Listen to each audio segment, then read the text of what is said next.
Olá, Nicole. Oi, professora, deu vaga no Classroom para aulas presenciais. Repete que está cortando. É porque no Classroom, acho que foi hoje, não sei, ontem, não sei. Enfim, colocaram um comunicado lá que ele é para assinar sobre aulas presenciais para voltar. Eu queria saber se você está sabendo disso. Estou, mas você não precisa ter nenhuma preocupação. A gente está junto, a gente vai sair dessa juntos, mas vacinados, vacinadas. Ou seja, não vai ter, tipo, aulas presenciais ainda, assim, por enquanto? Só hipocritamente, mas numa boa, assim, sabe? Porque a gente vai continuar tendo aula no Classroom, mas a secretaria está sob pressão. Boa tarde, Hanna.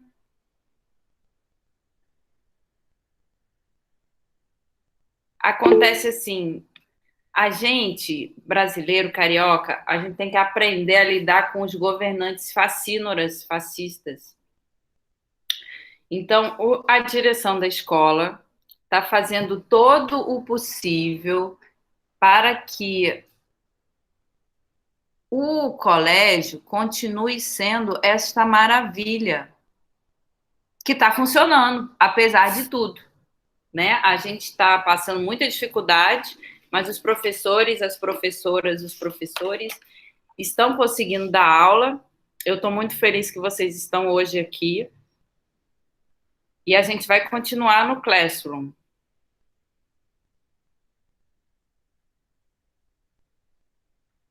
Então, a gente está falando sobre política e hoje a gente vai fazer uma aula especial, como toda aula. Vocês se lembram do que a gente tratou na última aula?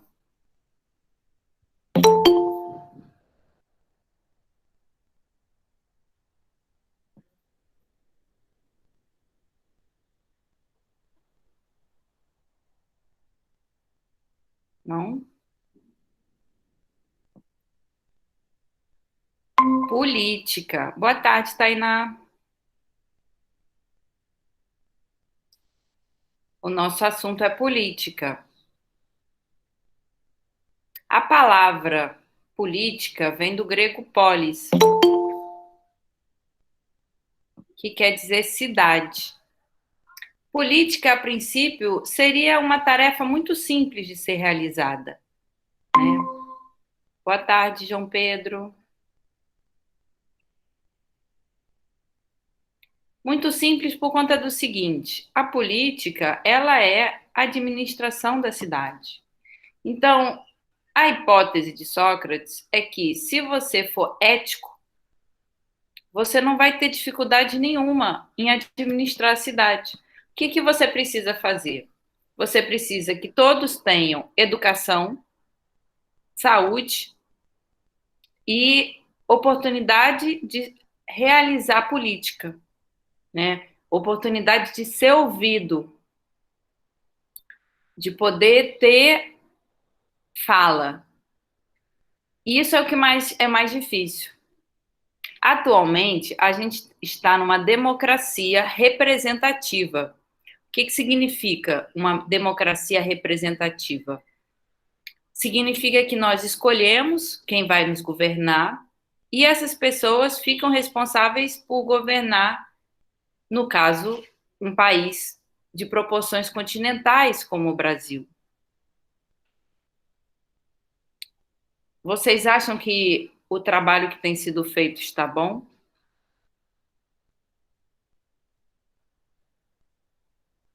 A política está bem administrada no Brasil?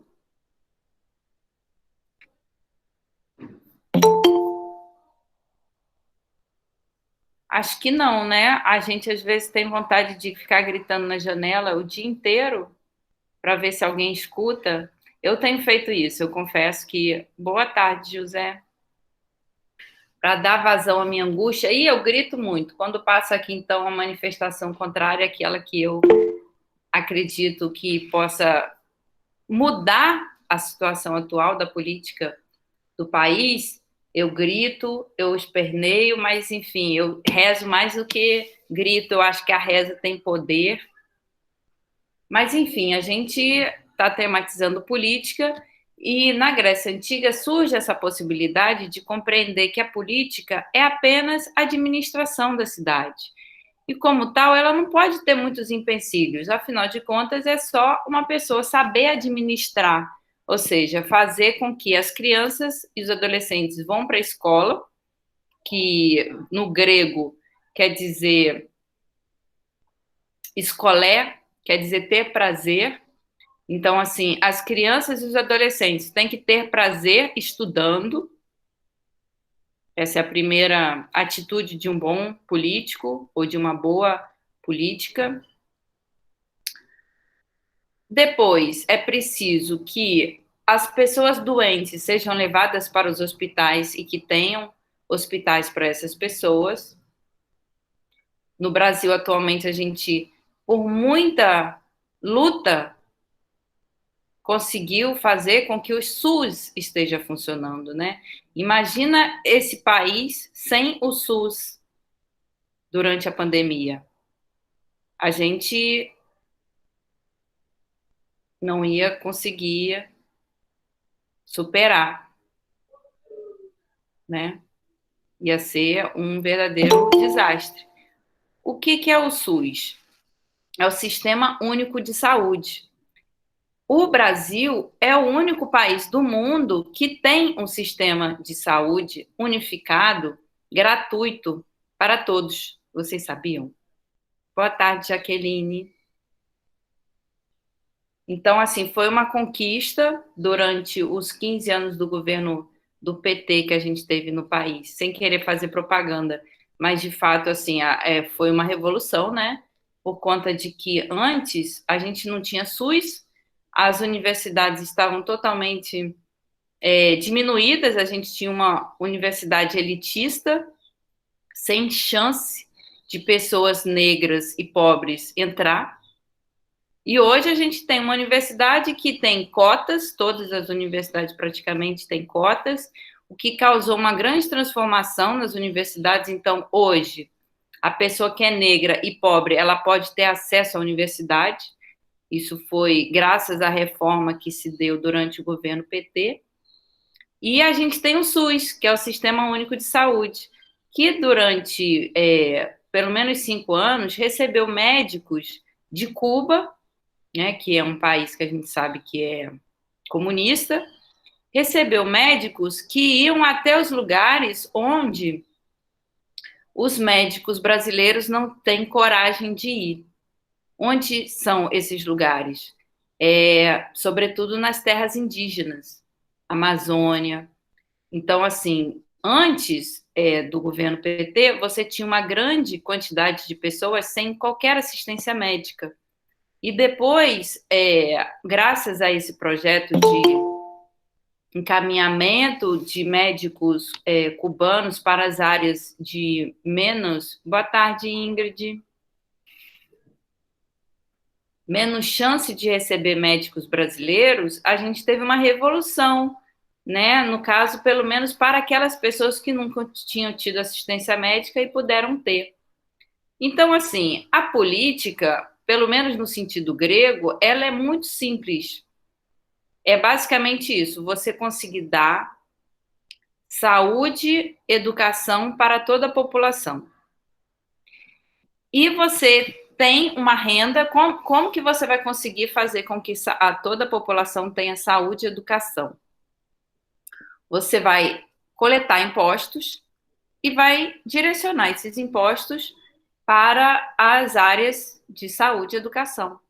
Então, é basicamente isso que um governo tem que fazer para conseguir fazer uma política desejável, né? Uma política que consiga estar afinada com a ética.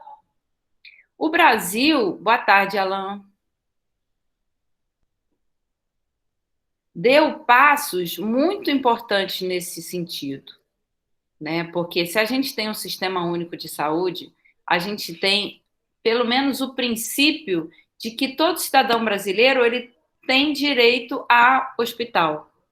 Isso não tem nos Estados Unidos, não tem na Índia, não, acho que na África também não.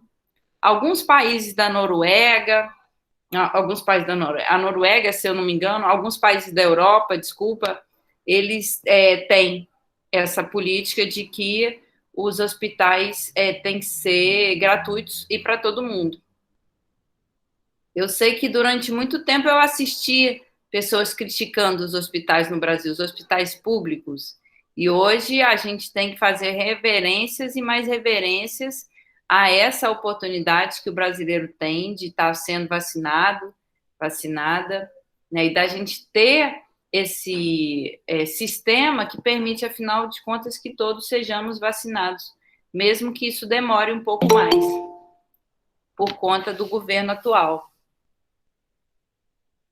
Então, assim, a política, ela é uma realização simples se a pessoa tem essa convicção de que a ética é o caminho e não tem outro. Né? Boa tarde, João. Chegou agora. José, boa tarde, já falei. Enfim, alguém chegou, acho que caiu de novo. Mas a ideia, então, é essa, de que a política sirva para você causar bem-estar na população, de modo que a população possa ser feliz e a gente possa usufruir desse período tão curto que a gente está passando aqui na Terra.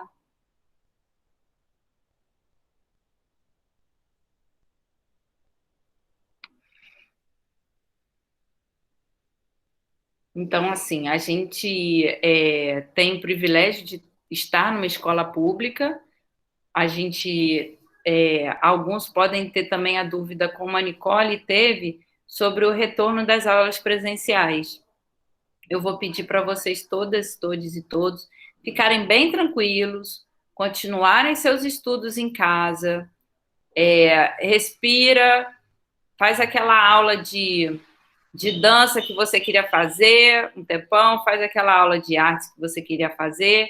Eu estou fazendo lives quase todo dia, vem assistir as aulas da professora de filosofia. Eu sempre posto no meu canal aulas de filosofia, vocês estão convidados a assistir e comentar, mas aula presencial só com autorização do CEP.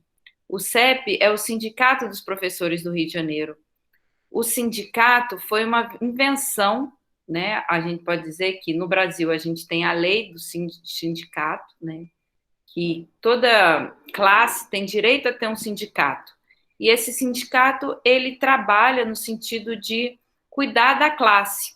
Então, a gente tem um sindicato dos professores. É o sindicato quem aciona as instâncias políticas para tentar fazer com que nós possamos ser cuidados. E quando o professor, a professora da escola é cuidado, boa tarde, Rebeca. O que acontece? Acontece um bem-estar para todo mundo, né? Para os alunos também, para as alunas também, para as alunas. Todos ficamos mais tranquilos quando os professores estão sendo cuidados. Então, é muito importante a gente saber que tem um sindicato. Futuramente, vocês vão ser profissionais também. Vocês podem saber que vocês, quando forem, se forem professores, então, que maravilha, será?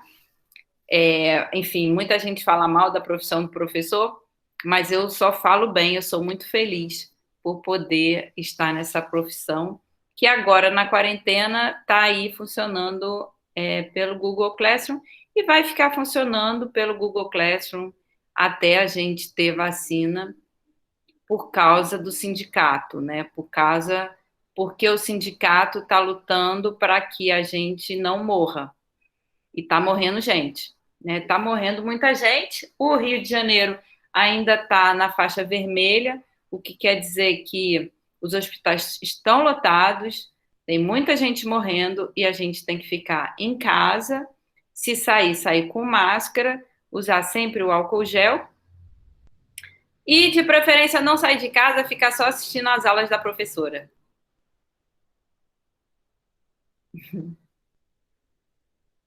Então, a questão da política é mais ou menos essa, né? A você encaminhar a sociedade para que todos tenham saúde, educação. Eu ia falar cultura, mas cultura todo mundo tem, né? Cultura todo mundo tem. Então, é mais esse direito a ser ouvido. Aí a gente estava falando que no Brasil a gente tem a política, na política, uma democracia representativa. O que que significa? Você pode ter uma democracia representativa ou uma democracia participativa. Por exemplo, aqui na sala. A gente está aqui na sala, eu sou professora, eu posso eleger um de vocês para ser meu representante, ou seja, para passar mensagens para vocês, né?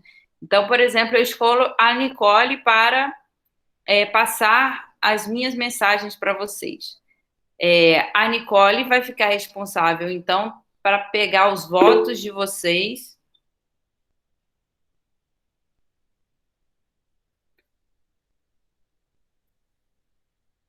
Obrigada pela pergunta, Jaqueline. É que eu uso o pronome neutro para gênero, mas a senhora acharia certo isso alterar algumas palavras no português? Ah, que pergunta bacana, Jaqueline. Eu agradeço de coração a pergunta. Você sabe que agora tem 1 ano e meio que a gente está em casa, então eu tive a oportunidade de estudar muito a fundo essa questão do pronome, o uso do pronome neutro para gênero.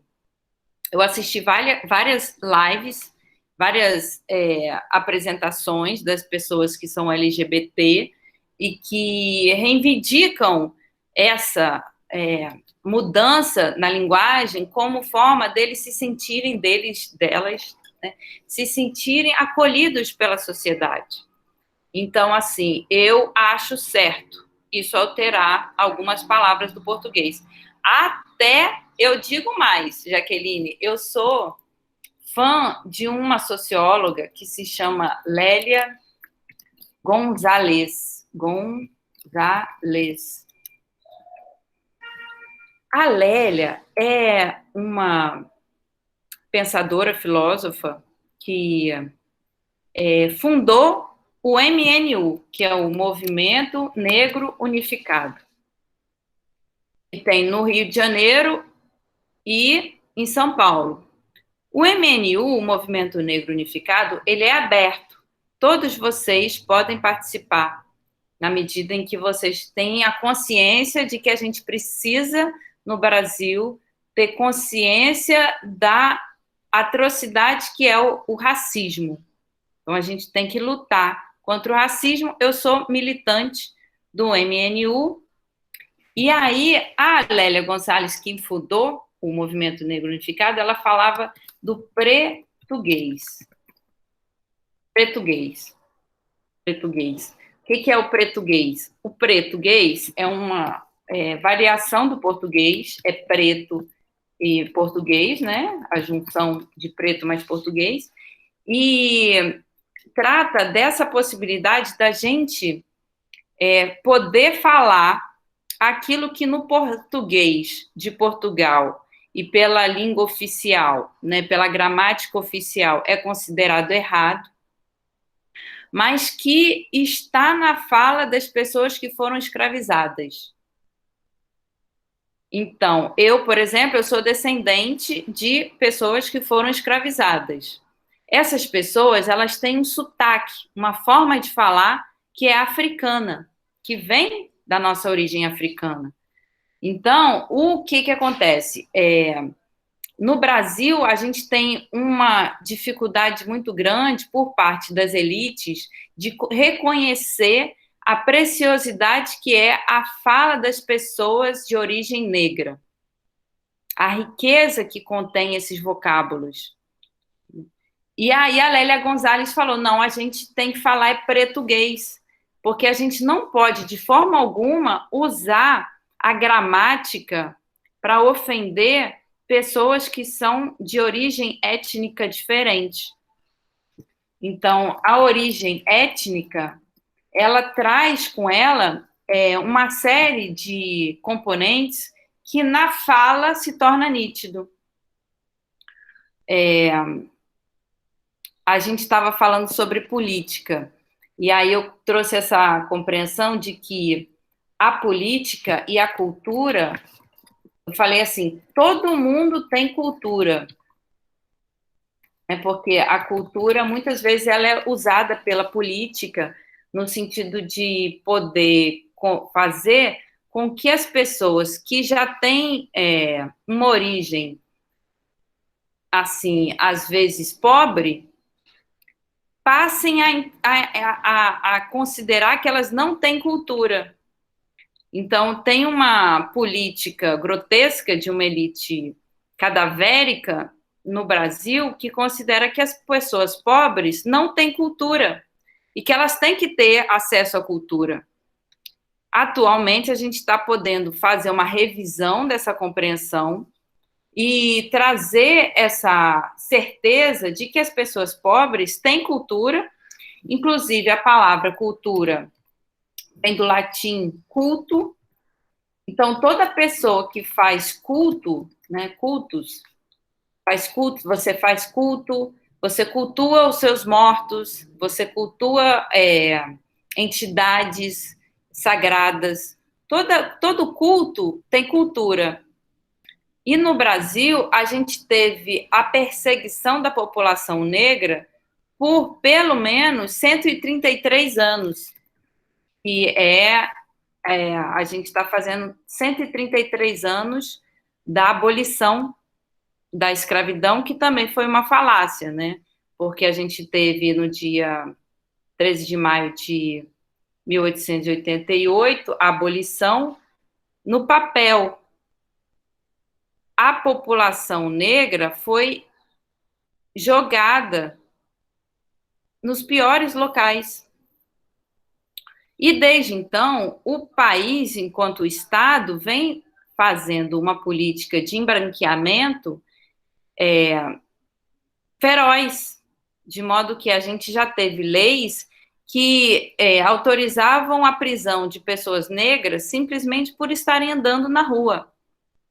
A gente já teve leis que tornavam o culto sagrado aos orixás, ou seja, as religiões de origem africana, crimes.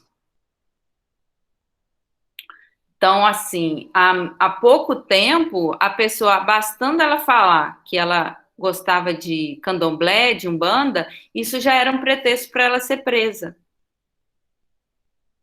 E nessas comunidades, a gente tem um modo de falar português muito diferente. Essa mesma política de embranqueamento que a gente teve na legislação brasileira durante 133 anos, perdura na crença de que a pessoa tem que se adaptar a um português de Portugal, ao invés de ela poder falar com liberdade. Então, o português, para algumas pessoas, acaba sendo uma camisa de força, porque a pessoa não pode falar do jeito que ela é.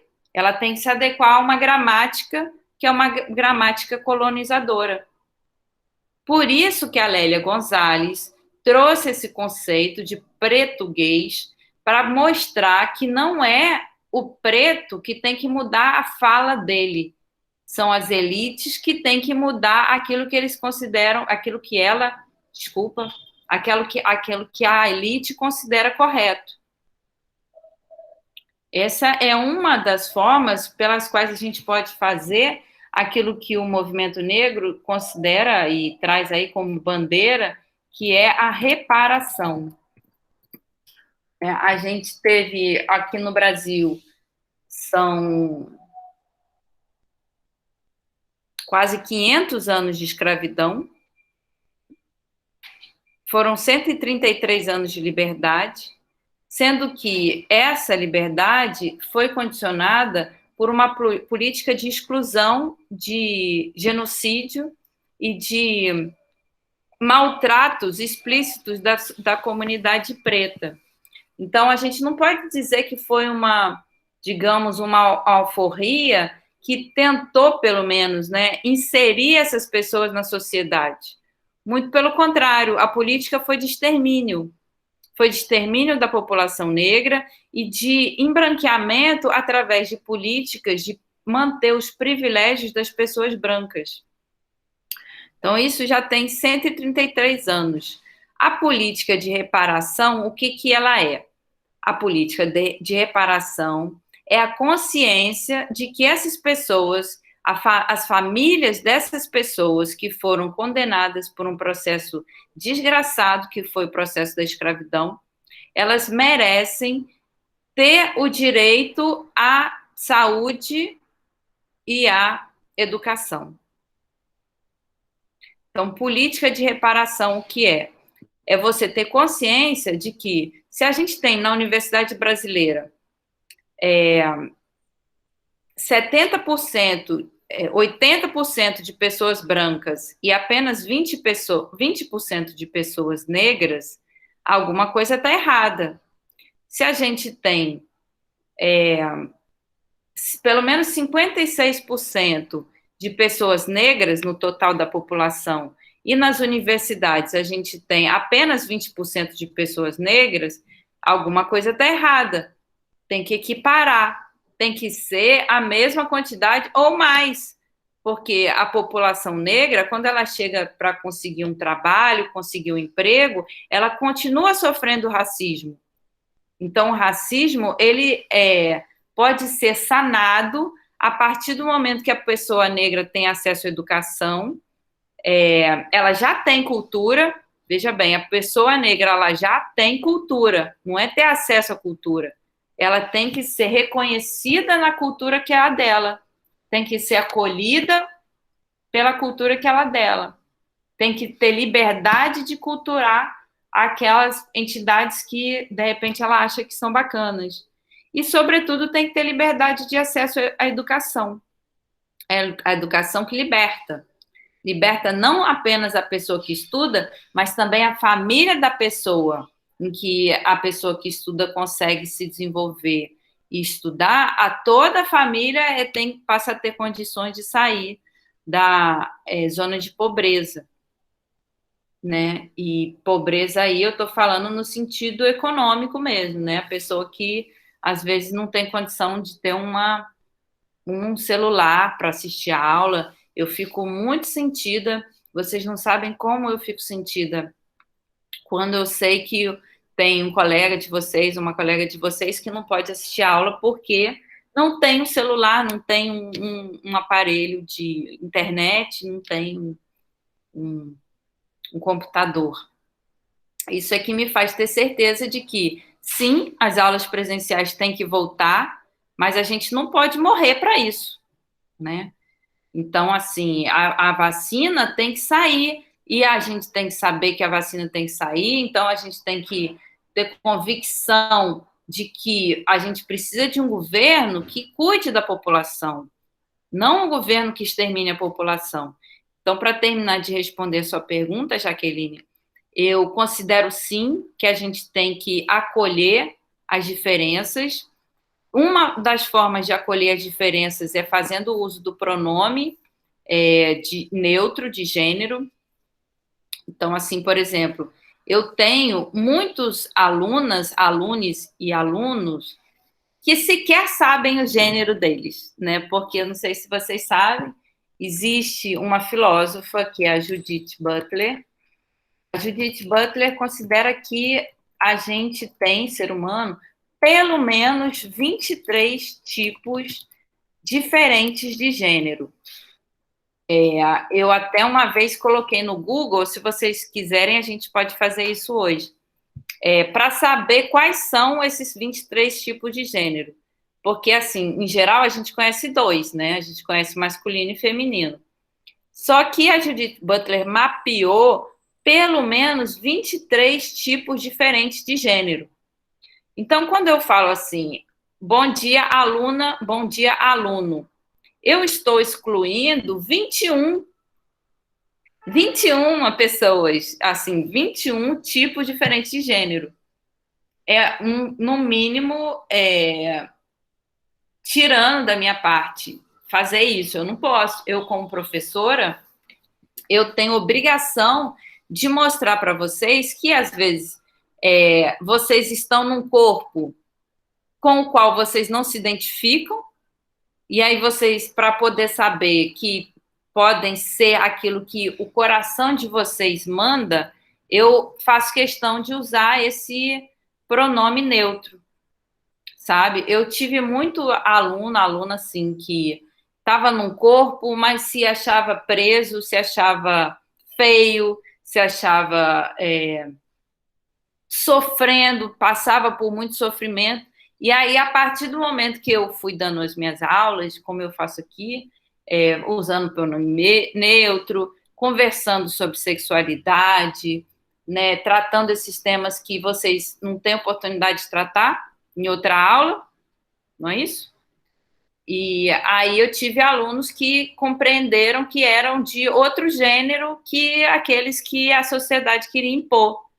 Então, assim, eu fico muito feliz de ter conquistado essa liberdade de falar com vocês sobre isso e de oferecer, né, essa outra visão de mundo, de que, na verdade, a gente, ser humano, a gente não sabe muito bem o que a gente é, né? A gente não sabe. Eu estou fazendo 40 anos, eu todo dia me descubro uma pessoa diferente, né? E a gente, se a gente não se permite descobrir, a gente adoece. Tá? Então, eu escolhi a profissão de professora justamente por poder todo dia aprender e ter certeza de que a coisa mais rica que tem nessa existência é essa possibilidade de estar aprendendo todo dia um pouquinho. E nessa quarentena eu aprendi a usar o pronome neutro e estou fazendo isso com muita felicidade, assim, eu falo e eu fico feliz porque eu sei que tem alunos que se sentem acolhidos por essa fala e que às vezes essas pessoas, elas não conseguiam aprender, né, não tinham liberdade, não se sentiam bem na sala de aula porque a professora queria impor um gênero. Sem saber, a professora impunha um gênero.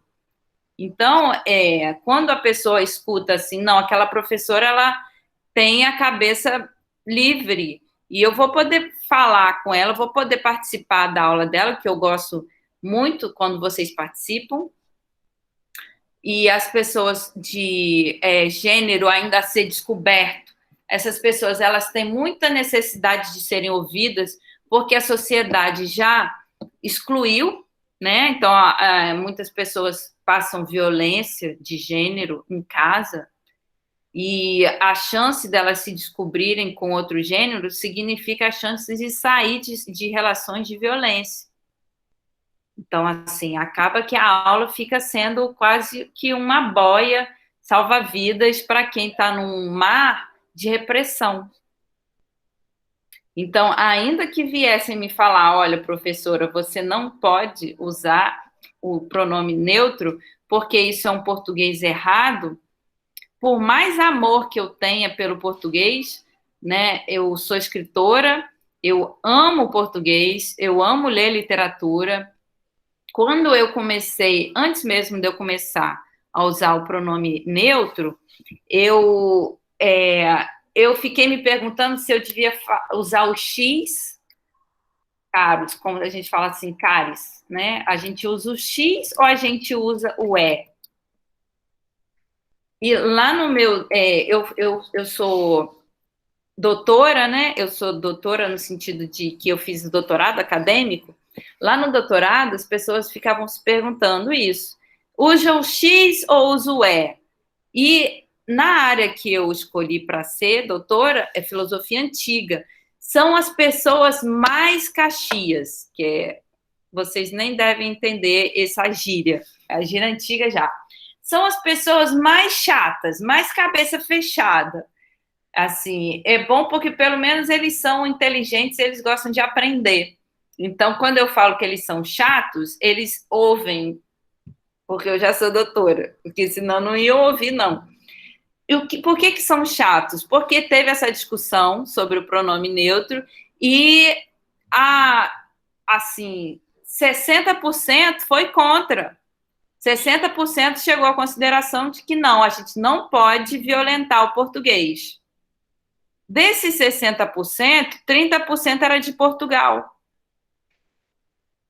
O que o português veio fazer no Brasil para falar o que o brasileiro tem que falar de português? O que o brasileiro está falando de errado? Isso parece para mim o quê? Ele está querendo recolonizar o Brasil a partir da língua. Porque foi esse o caso, foi um português de Portugal que veio para o Brasil e ficou falando que não pode usar, não, o pronome neutro. Agora, eu olhando assim para trás, já tem 3 anos esse debate. Eu me dá vontade de rir até, porque como que a pessoa sai de Portugal e vem para aqui, para o Brasil, e fala o que o brasileiro tem que fazer? Você não acha que está errado isso, não? Enfim, eu falei que ele estava errado, ele falou que ele estava certo, ele continuou sem usar o pronome neutro, e eu acho que a atitude dele foi assim, amado ele não vai ser. Eu acho que ele não vai ser muito amado pelo público que ele a quem ele dedica os textos dele, porque realmente. Mas tem isso, né? Foi uma decisão política. Eu tenho consciência de que existem pessoas que são contra.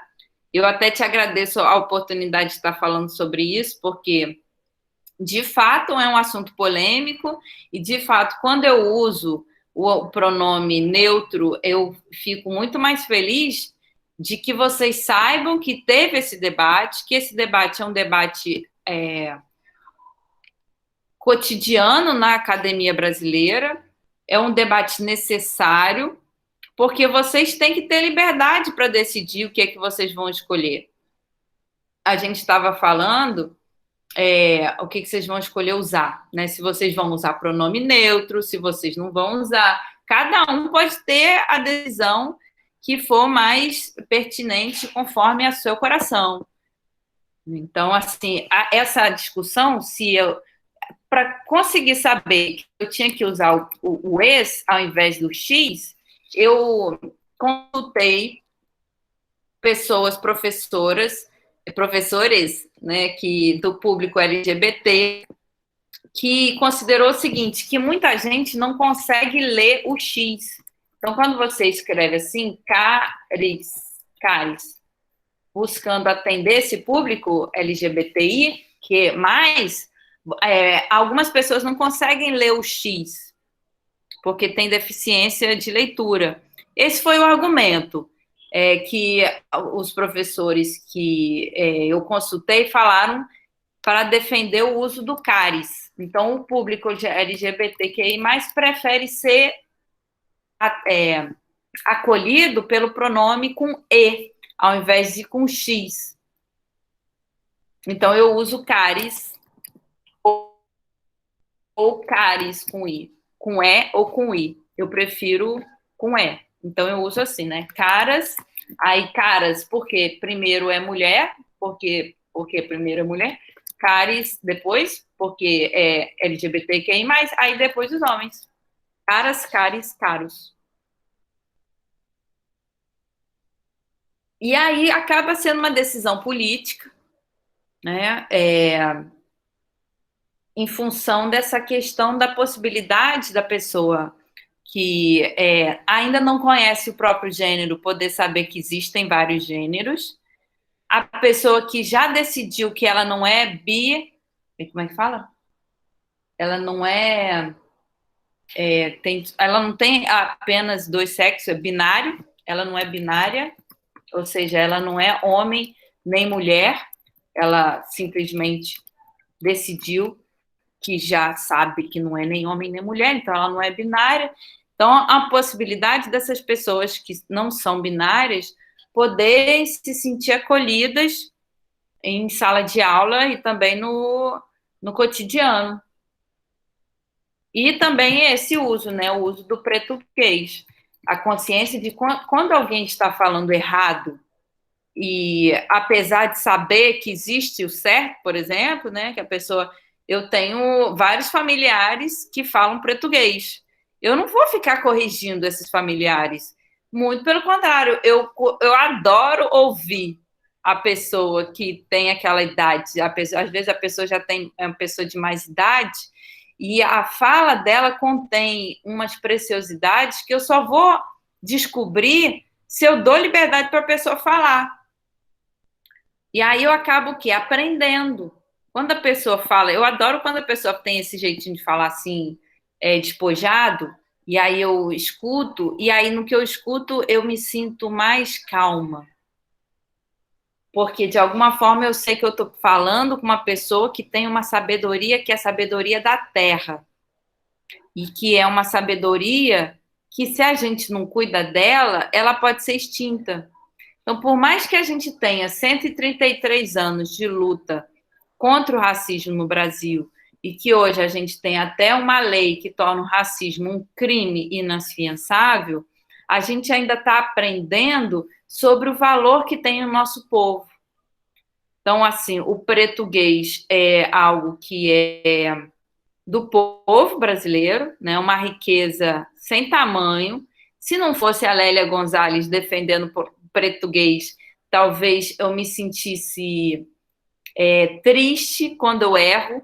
Então, assim, eu estou dando muitas aulas, né? Eu já tenho, assim, já tem 20 anos que eu me formei professora, então são 20 anos que eu dou aula, e antes de saber da existência do português, eu ficava muito triste quando eu errava.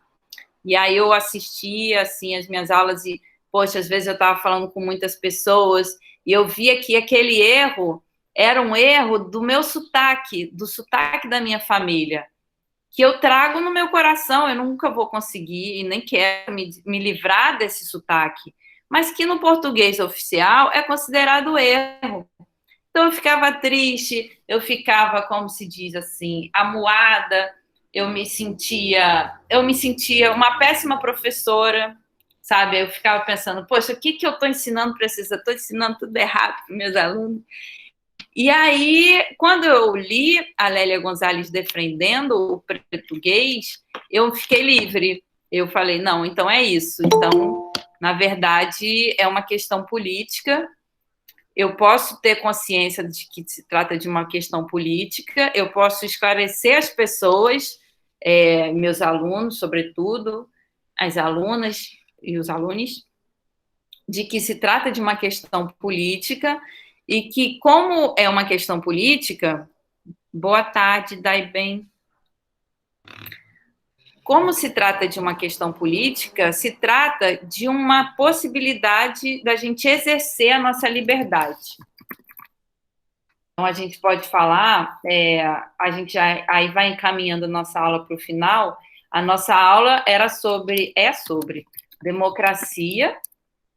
Democracia vem do grego, demo quer dizer povo, cracia quer dizer poder, então democracia é poder na mão do povo.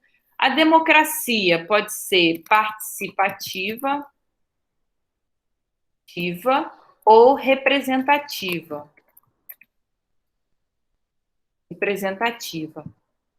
A democracia participativa parte do pressuposto de que todo cidadão tem o direito de participar no cotidiano da política de uma cidade ou de um país. Então, na democracia participativa, todos os cidadãos seriam consultados para a realização de pelo menos metade das ações políticas do país. A democracia participativa foi implementada muitas poucas vezes. Na Grécia Antiga, quando surgiu a palavra política, a primeira junção de democracia com a ágora, né, o espaço de debate político, se deu a partir da democracia participativa. Então, toda a guerra que o grego ia, ele partia da necessidade de consultar as pessoas que iam para a guerra. Né? E aí você tem, por exemplo, uma frase de um escritor chamado Ésquilo, que foi um dramaturgo, um escritor de teatro grego. O Ésquilo falou o seguinte, ele falando, o que distingue o povo grego do povo persa? Né? Tratava-se de uma guerra entre os gregos e os persas. E aí o que ele falou é que o grego, ele luta livre. Ele decide, o grego, ele decide ir para a guerra e ele vai. Se ele decidir não ir para a guerra, ele não vai. Ele vai livre. Enquanto o persa, não. Os persas, eles eram obrigados a ir para a guerra. Então, eles não tinham liberdade. Eles eram ordenados por um tirano que falava que você vai e você morre. E aí eles iam. Então, você tem um acontecimento histórico do que os gregos são muito orgulhosos, pelo que os gregos são muito orgulhosos, que era isso, né? Você tinha, assim, às vezes, numa guerra, você tinha 300 cidadãos, tem até o filme 300 que fala sobre isso. Então, você tinha 300 cidadãos gregos contra 5.000 persas. E os gregos ganhavam. Por que os gregos ganhavam? Vocês podem assistir o filme, eu recomendo, é bem legal. O filme tem um monte de homem pelado. Um homem de sunguinha. Eu não assisti, não, mas eu sei que é um filme bacana e que tem um monte de homem pelado. Eu estou ainda guardando um dia aí da quarentena para assistir. No filme 300, você tem isso. Essa peripécia grega de serem 300 cidadãos contra 5.000 persas e os gregos ganharem. Por que os gregos ganhavam? É um enigma. Pouquíssima gente sabe o porquê. Mas o Ésquilo fala que era isso, porque os gregos lutavam pelas suas mulheres, pelos seus filhos, e lutavam livres, não tinha ninguém mandando eles irem lutar. E eles iam lá para a Ágora, para a praça, acho que era o parlamento, enfim, para o lugar onde tinha esse debate, e eles decidiam juntos, não, quem é que vai para a guerra? Aí votavam. Era participativo. Cada um podia. Então, por exemplo, se viesse o governo e falasse, olha, a gente está precisando de pessoas para ajudar na vacinação da população, e consultassem vocês. Quem é que quer ajudar na vacinação? E, de repente, vocês falavam, olha, eu quero. E botava todo aquele exército de pessoas do bem vacinando todo mundo, e a gente se livrava logo dessa pandemia horrível e todo mundo podia sair na rua feliz. Né? Assim, a ideia que acontece, ou melhor dizendo assim, a prática da democracia participativa é uma prática que inclui o cidadão. Vocês imaginam que maravilha que seria cada atitude que o povo brasileiro tem, ele pudesse perguntar à população, e aí, a gente vai queimar a Amazônia ou não? Né? Cada um de nós, a gente ia se sentir interferindo na política. E aí sim, a gente nunca ia deixar, eu acho que, pelo menos, eu acho que nunca se perguntasse para a gente, vai botar fogo na Amazônia ou não. A gente ia saber que a gente tem uma chance de mudar isso, de não deixar, nunca autorizar a queimada na Amazônia, né? Então, assim, a democracia participativa, ela inclui a participação do cidadão, enquanto a democracia representativa, ela o que é? Ela se dá a partir da escolha dos governantes. Então, uma vez a cada 4 anos, a gente vai e vota, escolhe um presidente, e esquece daquilo, e sofre depois porque a escolha foi errada. É assim que acontece no Brasil. A gente tem uma democracia representativa, o povo, infelizmente, tem ainda muita ignorância com relação ao que ele pode fazer, e aí a gente deixa nas mãos de pessoas sem condição de estrutura psíquica para decidir ser livre, né? A pessoa quer ser mandada, não quer ser livre, a pessoa não sabe o que é liberdade. E aí a pessoa escolhe um representante que é um representante ignorante como ela. Então a pessoa vai votar, escolhe a pessoa que é igual a ela. O que é a pessoa igual a ela? A pessoa ignorante. Como que ela vai saber reconhecer o valor de uma pessoa educada, de uma pessoa que tem uma formação filosófica, de uma pessoa que saiba que a população precisa de saúde, educação e ser ouvida? A pessoa tem que ter uma formação para isso. E aí, então, a gente tem essas duas opções, né? A gente tem a democracia participativa e a democracia representativa. No caso do Brasil, a gente tem uma democracia representativa, o que eu acho uma pena, porque eu acho que se o brasileiro, a brasileira, fossem consultados sobre aquilo que a gente pode fazer, eu acho que esse país ia mudar. Do jeito que está, a gente escolhendo governantes que, uma vez tendo sido escolhidos, eles vão fazer outras coisas e não vem pensar na população, a gente está mal. Mas tem uma esperança, porque, afinal de contas, assim como a gente teve no Brasil quase 500 anos de escravidão e hoje a gente tem uma lei que torna um crime a escravidão, amanhã a gente pode tornar o crime a tirania.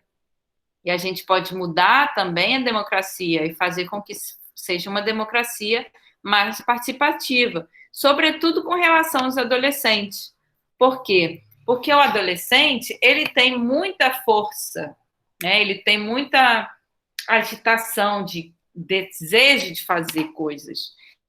E esse desejo, né, de mudar o mundo, que depois acaba, porque a pessoa acaba tendo que fazer uma profissão, e salvo a pessoa que se torna filósofa, como eu, professora de filosofia, as pessoas desistem de mudar o mundo. Então, assim, eu acho muito. Eu gostaria muito que essa chama que tem todo adolescente, no sentido de que querer mudar o mundo, nem todo, né? Talvez vocês nem queiram mudar o mundo. Talvez queiram. Mas, de qualquer forma, é na adolescência que tem essa primeira chama, esse desejo de que, uma vez você vendo a coisa errada, você possa querer mudar. E aí, enquanto no Brasil não tem essa escuta da população adolescente, eu acho que a gente perde uma chance valiosa de poder mudar. Não apenas o Brasil, mas até o mundo todo. A gente sabe que cada vez mais no mundo existem organizações de jovens que querem mudar o mundo porque chegaram à conclusão de que, se não mudar o mundo, não vai ter sequer planeta Terra para vocês morarem. Então, por conta das catástrofes ecológicas, que cada vez mais a gente vê o nascimento de organizações, de jovens que querem mudar o governo, o modo como os governos têm sucessivamente destruído o planeta Terra. Então, assim, eu ainda quero mudar o mundo, eu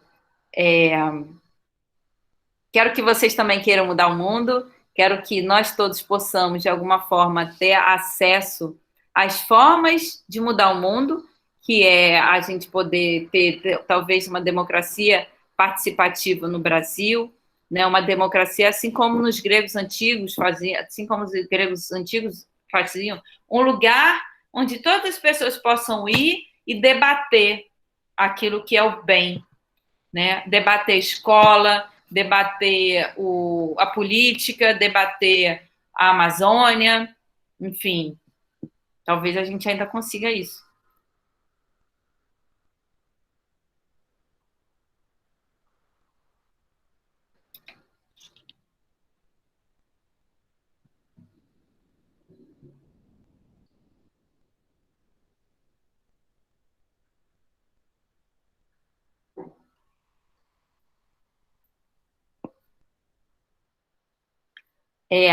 Antes da gente terminar a aula, eu gostaria de passar um segundinho de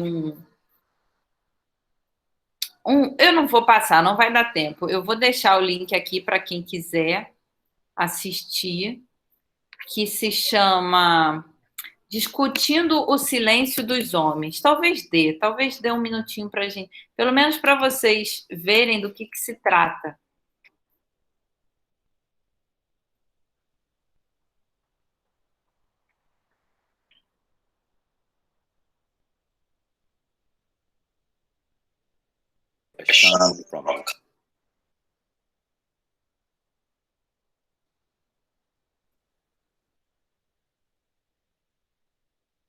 Aproveitando essa conversa que a gente teve sobre o pronome neutro, eu quero convidar vocês a assistir O Silêncio dos Homens, que é um filme sobre o sofrimento masculino nesses tempos de trevas.